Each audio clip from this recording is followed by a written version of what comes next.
Amrit noni pain oil, ನೋವಿಗೆ ವಿರಾಮ, ದೇಹಕ್ಕೆ ಆರಾಮ. ಸರ್, ದರ್ಶನ್ ಅವ್ರ ಜೊತೆ ತುಂಬಾ ಆತ್ಮೀಯರಾಗಿದ್ರಿ ನೀವು. ಈ ವಿಚಾರ ಕೊಲೆ ಕೇಸ್ ಅಂತ ವಿಚಾರ ಗೊತ್ತಾದಾಗ ಏನ್ ಅನ್ನಿಸ್ತು ನಿಮ್ಗೆ ಆಗ ಸಂದರ್ಭ? ಸರ್, ಎಲ್ಲರಿಗೂ ನಾನು ಹೇಳ್ತೀನಲ್ಲ, ಡಿಸೆಂಬರ್ ಅಂತೀನಿ, ಫೆಬ್ರವರಿ 16 ಅವ್ರ ಬರ್ಡೇ ಆದಮೇಲೆ ಇನ್ನೊಂದು ಪಾರ್ಟಿಲೆಲ್ಲೋ ಮೀಟ್ ಮಾಡೋದು ಅಷ್ಟೇ. ಫೆಬ್ರವರಿ ನಾನು ನನ್ನ ಕೆಲಸದಲ್ಲಿ ತೊಡಗಿಸ್ಕೊಂಡಿದ್ದೆ. ಮಾದೇವ ಆಗಲಿ ಅಥವಾ ಲಂಕಾಸುರ, ಅದು ನಂದು ಒಂದಿಷ್ಟು ಎಲ್ಲ ಇದೆ, ನಂದೆಲ್ಲ ಕೆಲಸಗಳಿದೆ. ಸೊ ನಾನು ಮೀಟೇ ಮಾಡಿರಲಿಲ್ಲ, ತುಂಬ ದಿನ ಆಯಿತು. ಈ 4 ತಿಂಗಳೇನೋ ಆಯಿತು. ನಾನು ನಮ್ಮ ಕೆಳಗಡೆ ಮನೆಯವರು ಲತಾ ಮೇಡಮ್ ಅಂತೇಳಿ ನಮ್ಮ ಮನೆಯವರು ಕಾಲ್ ಮಾಡಿದ್ರು, ನೋಡಿ ಒಂದು ನಿಮಿಷ ಟಿ ವಿ ನೋಡಿ ಅಂತ. ನಾನು ಯಾವಾಗ ನ್ಯೂಸ್ ನೋಡಿದ್ಮೇಲೆ ನನಗೆಲ್ಲ ಗೊತ್ತಾಗ್ತಿದೆ ಏನದು. ಅದು ಜೂನ್ 10.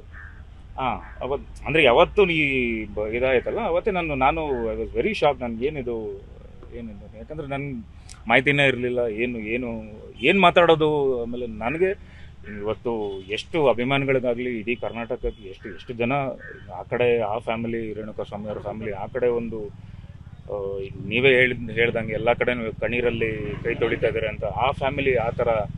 ಆಮೇಲೆ ಈ ಕಡೆ ದರ್ಶನ್ ಅವ್ರ ಫ್ಯಾಮಿಲಿ ಅಂದರೆ ಎಲ್ಲ ಅಭಿಮಾನಿಗಳು, ಅದೇ ನಮಗೂ ಅಷ್ಟೇ ಬೇಜಾರಿದೆ. ಅಂದರೆ ಡಬಲ್ ಬೇಜಾರಿದೆ ನನಗೂ. ಇನ್ನೂ ಎಲ್ಲ ಏನು ಕ್ಲಾರಿಟಿ ಸಿಗೋವರೆಗೂ ಇನ್ನೂ, ಯಾಕಂದ್ರೆ ತನಿಖೆ ನಡೀತಿದೆ, ನಾವು ಏನು ಹೆಚ್ಚಾಗಿ ಮಾತಾಡೋಕ್ಕೂ ಆಗ್ತಿಲ್ಲ. ಸರ್, ಈ ಹಿಂದೆ ನೀವು ಮಾತನಾಡ್ತಾ ಇರ್ಬೇಕಾದ್ರೆ ದರ್ಶನ್ ಅವ್ರ ಬಗ್ಗೆ ಹೆಂಗಿರ್ತಿತ್ತು, ಇವತ್ತು ಆ ಒಂದು ಎಕ್ಸ್ಪ್ರೆಷನ್ಸ್ ಹೇಗಿರ್ತಿತ್ತು? ಎಲ್ಲೊಂದ್ ಕಡೆ ಫೀಲ್ ಅಲ್ಲಿ ಇದ್ದ ಕಾಣಿಸ್ತಾ ನಿಮಗೆ? ಸರ್, ನಾನು ತುಂಬಾನು ಮಾತಾಡಿಲ್ಲ. ಅಂದ್ರೆ ಅವರು ಬೇಜಾರಲ್ಲಿದ್ರು, ಮಂಕಾಗೆ ಇದ್ರು. ಸರ್, ನಾನು ತುಂಬಾನು ಡಿಸ್ಟರ್ಬ್, ಯಾಕಂದ್ರೆ ನಾವು ಹೋಗಿದ್ದೆ ಒಂದ್ಸಲ ಅವ್ರ ಮುಖ ನೋಡ್ಕೊಂಡ್ ಬರ್ತೀನಿ ಅಂತ ನಾನು ರಿಕ್ವೆಸ್ಟ್ ಮಾಡ್ಕೊಂಡೆ. ಬಟ್ ಏನು ಪ್ರೋಟೋಕಾಲ್ ಇದೆಯೋ ಅಷ್ಟೇ, ಪೊಲೀಸ್ನವರು ಅದು ಅಷ್ಟೇ ಸ್ಟ್ರಿಕ್ಟ್ ಆಗಿ ಇದು ಮಾಡಿ ಎಲ್ಲನೂ ಪ್ರೋಟೋಕಾಲ್ ಥ್ರೂನೇ ಮಾಡಿ ಒಂದು ಅರ್ಜಿ ಕೊಟ್ಟು ನಾನೆಲ್ಲ ಮಾತಾಡಿ ಆಮೇಲೆ 1 ನಿಮಿಷ ಮುಖ ನೋಡ್ಕೊಂಡು ಹೋಗ್ತೀನಿ ಅಂತ. ಒಂದು ಸೆಕೆಂಡ್, ಐ ಥಿಂಕ್ 2 ಸೆಕೆಂಡ್ ಹಿಂಗೆ ನೋಡಿದೆ, ಮಾತಾಡಿದೆ. ಸರ್, ದರ್ಶನ್ ಅವ್ರ ಜೊತೆ ತುಂಬಾ ಆತ್ಮೀಯರಾಗಿದ್ರಿ ನೀವು. ಈ ವಿಚಾರ ಕೊಲೆ ಕೇಸ್ ಅಂತ ವಿಚಾರ ಗೊತ್ತಾದಾಗ ಏನ್ ಅನ್ನಿಸ್ತು ನಿಮ್ಗೆ ಆಗ ಸಂದರ್ಭ? ಸರ್, ಎಲ್ಲರಿಗೂ ನಾನು ಹೇಳ್ತೀನಲ್ಲ, ಡಿಸೆಂಬರ್ ಅಂತೀನಿ, ಫೆಬ್ರವರಿ 16 ಅವ್ರ ಬರ್ಡೇ ಆದಮೇಲೆ ಇನ್ನೊಂದು ಪಾರ್ಟಿಲೆಲ್ಲೋ ಮೀಟ್ ಮಾಡೋದು ಅಷ್ಟೇ. ಫೆಬ್ರವರಿ ನಾನು ನನ್ನ ಕೆಲಸದಲ್ಲಿ ತೊಡಗಿಸ್ಕೊಂಡಿದ್ದೆ. ಮಾದೇವ ಆಗಲಿ ಅಥವಾ ಲಂಕಾಸುರ, ಅದು ನಂದು ಒಂದಿಷ್ಟು ಎಲ್ಲ ಇದೆ, ನಂದೆಲ್ಲ ಕೆಲಸಗಳಿದೆ. ಸೊ ನಾನು ಮೀಟೇ ಮಾಡಿರಲಿಲ್ಲ, ತುಂಬ ದಿನ ಆಯಿತು. ಈ 4 ತಿಂಗಳೇನೋ ಆಯಿತು. ನಾನು ನಮ್ಮ ಕೆಳಗಡೆ ಮನೆಯವರು ಲತಾ ಮೇಡಮ್ ಅಂತೇಳಿ ನಮ್ಮ ಮನೆಯವರು ಕಾಲ್ ಮಾಡಿದ್ರು, ನೋಡಿ ಒಂದು ನಿಮಿಷ ಟಿ ವಿ ನೋಡಿ ಅಂತ. ನಾನು ಯಾವಾಗ ನ್ಯೂಸ್ ನೋಡಿದ್ಮೇಲೆ ನನಗೆಲ್ಲ ಗೊತ್ತಾಗ್ತಿದೆ ಏನದು. ಅದು ಜೂನ್ 10.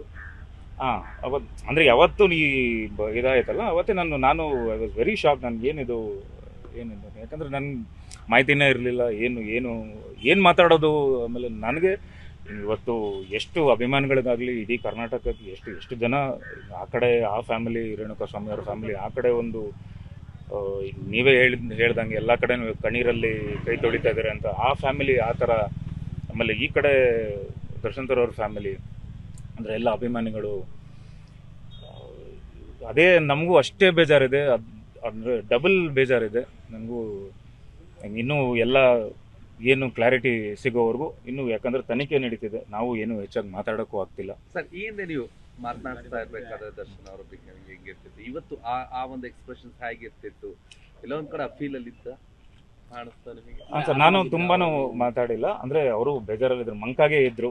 ಸರ್, ನಾನು ತುಂಬಾನು ಡಿಸ್ಟರ್ಬ್, ಯಾಕಂದ್ರೆ ನಾವು ಹೋಗಿದ್ದೆ ಒಂದ್ಸಲ ಅವ್ರ ಮುಖ ನೋಡ್ಕೊಂಡ್ ಬರ್ತೀನಿ ಅಂತ ನಾನು ರಿಕ್ವೆಸ್ಟ್ ಮಾಡ್ಕೊಂಡೆ. ಬಟ್ ಏನು ಪ್ರೋಟೋಕಾಲ್ ಇದೆಯೋ ಅಷ್ಟೇ, ಪೊಲೀಸ್ನವರು ಅದು ಅಷ್ಟೇ ಸ್ಟ್ರಿಕ್ಟ್ ಆಗಿ ಇದು ಮಾಡಿ ಎಲ್ಲನೂ ಪ್ರೋಟೋಕಾಲ್ ಥ್ರೂನೇ ಮಾಡಿ ಒಂದು ಅರ್ಜಿ ಕೊಟ್ಟು ನಾನೆಲ್ಲ ಮಾತಾಡಿ ಆಮೇಲೆ 1 ನಿಮಿಷ ಮುಖ ನೋಡ್ಕೊಂಡು ಹೋಗ್ತೀನಿ ಅಂತ. ಒಂದು ಸೆಕೆಂಡ್, ಐ ಥಿಂಕ್ 2 ಸೆಕೆಂಡ್ ಹಿಂಗೆ ನೋಡಿದೆ, ಮಾತಾಡಿದೆ. ನಾವು ಸಲಹಿದ ಕೈಗಳು ನಮ್ಮ ನೋವಿಗೆ ಸ್ಪಂದಿಸಿದಾಗ ಆಗುವ ಸಂತೋಷ. ಅಮೃತ್ ನೋನಿ ಪೇನ್ ಆಯಿಲ್, ನೋವಿಗೆ ವಿರಾಮ, ದೇಹಕ್ಕೆ ಆರಾಮ. ಅನುಕ್ಷಣದ ಸುದ್ದಿಗಳಿಗಾಗಿ ವಿಸ್ತಾರ ನ್ಯೂಸ್ ಯೂಟ್ಯೂಬ್ ಚಾನೆಲ್ ಸಬ್ಸ್ಕ್ರೈಬ್ ಮಾಡಿ. ಹೊಸ ಸುದ್ದಿಗಳ ನೋಟಿಫಿಕೇಶನ್ಗಾಗಿ ಬೆಲ್ ಐಕಾನ್ ಕ್ಲಿಕ್ ಮಾಡಿ. ಲೇಟೆಸ್ಟ್ ಅಪ್ಡೇಟ್ಸ್ಗಾಗಿ www.vistaranews.com ವೆಬ್ಸೈಟ್ಗೆ ವಿಸಿಟ್ ಮಾಡಿ. ಅಂಗೈಯಲ್ಲೇ ಜಗತ್ತಿನ ಸುದ್ದಿ ತಿಳಿಯಲು ವಿಸ್ತಾರ ನ್ಯೂಸ್ ಕನ್ನಡ ಆಪ್ ಡೌನ್ಲೋಡ್ ಮಾಡಿ.